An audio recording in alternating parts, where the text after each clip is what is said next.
All right, we're going to continue with cell division, finish it up, and then talk about cell division in plants and other organisms. But this was anaphase, where they start to split. And remember, metaphase or mitosis is prophase, where you can first see the chromosomes. Metaphase, where they line up. This is anaphase, where they split in half into the two chromatids. And then last but not least, we have telophase, where they split into new cells. And after telophase, or kind of during telophase, you'll also have cytokinesis, where the cytoplasm and everything. But here is the spindle. These are little fibers. And again, you cannot see these necessarily because they're really thin, but they attach to the middle. Now remember, this is called a centromere when the chromosome's together, but for some reason, when it splits in two, it becomes the kinetochore. I don't know why it has to have two names. Why couldn't it still be the centromere? But anyway, it breaks it, and then remember, these two are identical. They are each half of the chromosome, and they each were a chromatid, and then they go to opposite sides. Okay, so then when they get to the ends, then now you're going to have this split, and you're going to have two new cells with the same amount of information, the same DNA. Okay, so the non-kinetochore microtubules, that would be these guys. See, they don't have anything attached to them. They have these extra fibers. Those guys, they push from opposite poles, and they help elongate the cell. So even though they don't have a chromosome attached to them, they're doing something. They're kind of changing. They're making the cell long and skinny so that they can separate into two. Okay, so even though they don't have a chromosome attached to them, they're still doing something. Okay, so in telophase, which is the last one, now it just splits in two. You've got two cells that are genetically identical, and they call them daughter cells. Even inside of guys, you guys, they're still called daughter cells, okay? But they're not son cells, all right? I don't know why. Anyway, now you have two new cells with the same genetic material, okay? And then you get your cytokinesis. It kind of occurs during all of it, but mostly at the end of telophase. The spindles are going to disassemble, and you're going to get splitting of the fluid inside. The cytoplasm is going to, evenly distribute itself so that you don't get one with all the material and another one with none. You want two identical cells, okay? So a little closer look at cytokinesis. In an animal cell, cytokinesis occurs when they have that cleavage, when they have a furrow that comes and develops in between them, like in telophase. Okay. In plant cells, you got to have one more step. Okay. You got to have a cell plate form, because remember, plant cells have a cell wall that gives them structure. Animal cells don't have that. We have bones, so we don't need that. But we need one more step then. So they're going to get a cell plate that's formed. So after the cells divide, you have to form a cell plate, and then that becomes part of the cell wall. Okay, so here's cleavage. I know it looks like a big butt, but here's a cleavage of your animal cell. Okay, you get this furrow, and then it breaks into two, and you get your two daughter cells. So it comes in here, and you're done. But with animal cells, because we have those cell walls, here's your cleavage, and now you're going to get, this is going to form a cell plate, they call it, and eventually become a cell wall. Okay, so you've got the cells here, and then they get the plate, and I don't know if you can see this. This fills in completely. It gets cellulose. If you remember, cellulose is one of the carbohydrates, okay, the fiber that we get out of our diet. Well, that's going to form. So now you're going to get two new cells, and they're going to have one extra step. We don't need that in the animal cells, but you definitely need it in the plant cells. Okay, so there's some more slides to show you when you look at a microscope. Okay, here you can see the chromosomes. All right, so they're lining up. You can see them. They're not lining up yet, but you can see them. You can't see them normally. Okay, then, and again, we're not going to worry about prometaphase. This means they're starting to line up. Well, when they're all lined up in the middle, that's metaphase, middle metaphase. Okay, then you can see how they've split into two. That's anaphase.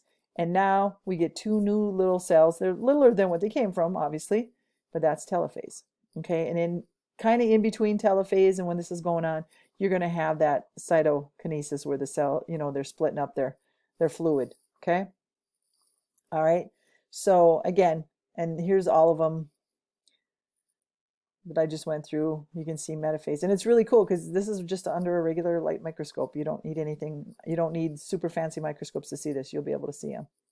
Okay, because you can see like other cells over here, barely, but these are cells that are in interphase. They're not dividing. Okay, and you get your cell plate formed, and then eventually cell wall. Okay, All right, if you've got bacteria, now bacteria is only one cell. It's when it divides, it's making more bacteria, and bacteria divide really, really, really fast. You think about how fast bacteria grows. If you've taken a microorganism class, or if you've ever seen the plates where they grow really fast.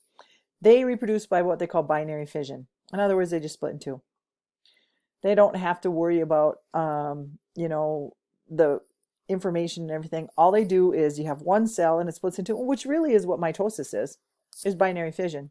You have one cell and it splits into two, and each cell is exactly the same. Well, that's what a bacteria does, and Archaea is a blue-green algae. They do the same thing, but they don't have another cell division. They don't have that sex cell division. So the bacteria from the beginning to they're all the same, and there's no intermingling of genetic material.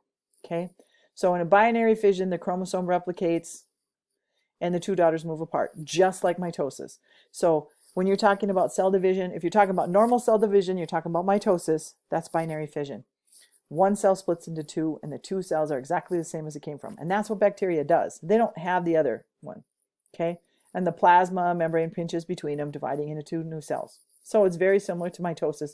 It's just on a much smaller scale because they don't have a nucleus, and but they just split in two, split up their stuff.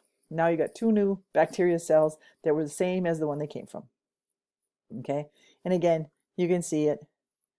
The chromosome makes a copy of itself, and when it splits, they each get, and so instead of like forming the actual chromosomes, I don't know how they can distinguish this. To me, this just looks like how kindergartners color, but it breaks up into two. So this is really mitosis in our cells, but just on a scale without the organelles and the chromosomes, where you can officially see them. But they just, from one, you get two. And these two guys, these two daughter cells, are going to be the same as the one they came from because they have the same genetic material. Okay? So when we look at mitosis, it had to evolve from something because prokaryotes were the first one, pro meaning before, not pro like pro sports, you know what I'm saying. Pro means before when you're talking about in science. So these were the before, and they even think some of our organelles actually came from prokaryotes. But before eukaryotes, mitosis was it, man. It was split in two, now you got more, okay? And then what happened was some of the protista, and these are like algae, they started showing cell division, but they had another phase in between. It was like, wow. Instead of doing in between those phases, they started doing some other things.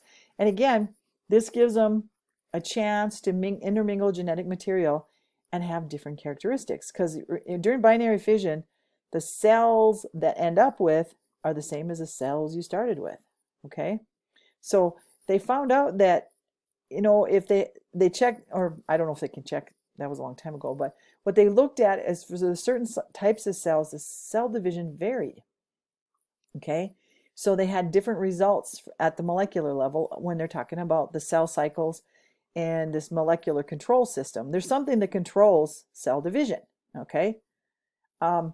When you get cancer, what happens, and this is crazy, is the cancer cells are no longer under control. All right? Really, what cancer is cells that are dividing out of control. We have regulations that are supposed to control cell division, okay, that tell the cells when it's time to divide and how to do it. And if something happens to that control system, then the cells start dividing out of control, and now they mess up the cell cycle, and usually you get this overabundance of bad cells, and that's your tumors and stuff. So cancer cells, they escape the usual controls, okay? They divide on their own plan, I guess you'd want to call it. And, that's why it's not so good for you. Okay.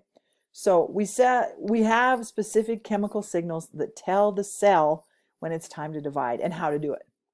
Okay. Which is really crazy when you think about it, because it's just this little tiny, tiny thing. But you have these, and again, and most of the times it's enzymes, chemicals that tell them, all right, it's time. Let's do it this way. Let's double this and get ready to go. All right. So they have a specific chemical signals that tell them when it's time to divide. Okay.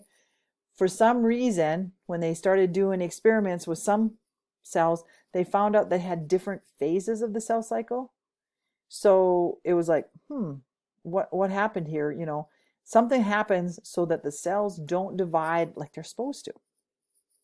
All right. This is what these are some normal mammalian cells. I think these are muscle cells. Okay. That's why they're kind of spread out, not little round things. And this is what a cancer cell looks like. Okay? There's something going on there. It's not dividing the way it should. There's issues going on here. And because of that, again, that's why we get tumors and we have issues because of it, and people end up dying because of it, because those cells aren't doing what they're supposed to do. And our cells need to do their job. Okay? So when we lose that control of those, the cell cycle loses its control, the chemicals no longer work on it, that's when we get cancer. And cancer cells don't respond. We have some things that'll go in and say, ooh, that cell's defective, let's get rid of it. Okay? They can do that. We have those controls, but sometimes cancer cells override those. And when that happens, that's, like I said, when you get tumors and stuff. Cancer cells may not need growth factors to grow. They just do it on their own. They have taken over the regulation system, and then they just do it on their own. Okay? And they can make their own growth factors, so they grow, and they grow a lot faster. Again, that's why you get a tumor. You got these cells that are just nuts. And it's easy to diagnose cancer, because if you have a tumor and they stick a needle and they do a biopsy, they can see the abnormal cells. They don't look normal. Okay? So they can convey a growth factor signal without the actual growth factor being there. Because that's one of the ways your body would make those cells die, is like, we're not going to give you any growth factor. You're going to die. You're going to stay the way you are. But unfortunately, these cells can make their own. Okay? And then the cells grow out of control. Okay? So then now you have an abnormal cell cycle. And it's the body has lost control of it. That's why they do chemotherapy and stuff. They send drugs in there to kill those cells, because they're not supposed to be there. Okay? So a normal cell is converted to a cancer cell. There's a process called transformation. And usually there's things that cause transformations. It can be mutagens, exposure to UV light. That's how people get skin cancer. Exposure to certain carcinogens in your foods and things like that can cause various types. Cigarette smoke. Bad, bad, bad, bad, you guys. Cigarette smoke has so many carcinogens in it, and it causes your lung cells not to function the way they are. So all kinds of things can transform a normal cell into a bad cell, into a cancerous cell. Okay? Cancer cells that are not eliminated, because a lot of times we have cancer cells in our body right now and we don't have cancer, because something will happen and your body will say, oh, get rid of that guy. He's wrong. He's bad. So we have immune cells that take care of that stuff. Okay? The problem is when we get masses of them, our body can't do that anymore. And so that's why, we have issues with cancer cells. It's like cells out of control, and we can't fix them anymore. Okay? If abnormal cells remain at the original site, they don't break off and go anywhere and you get a lump, that's usually a benign tumor. Okay? And people get benign tumors. It's abnormal cells, but they keep themselves together and they encapsulate. And, you can take that tumor out and you're not going to have an issue. It depends on where the tumor is. I mean, if it's in your brain and it's pressing on a nerve, that might be a problem. But, if it's a benign tumor, it can be removed most times, and then you're okay. Okay.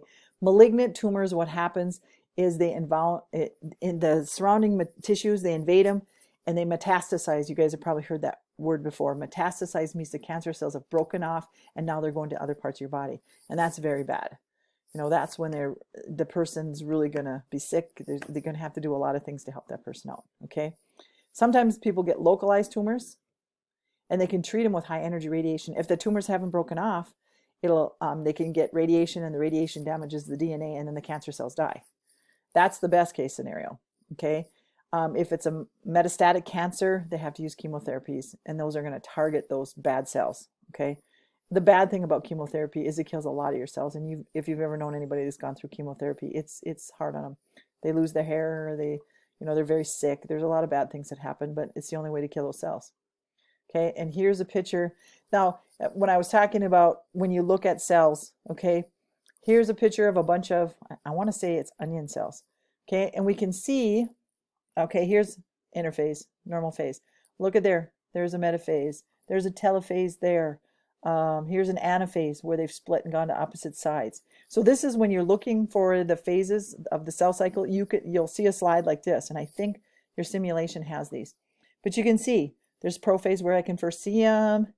Here's, let's find a metaphase. Yeah, no, I say that. This is a metaphase. Then we got an anaphase,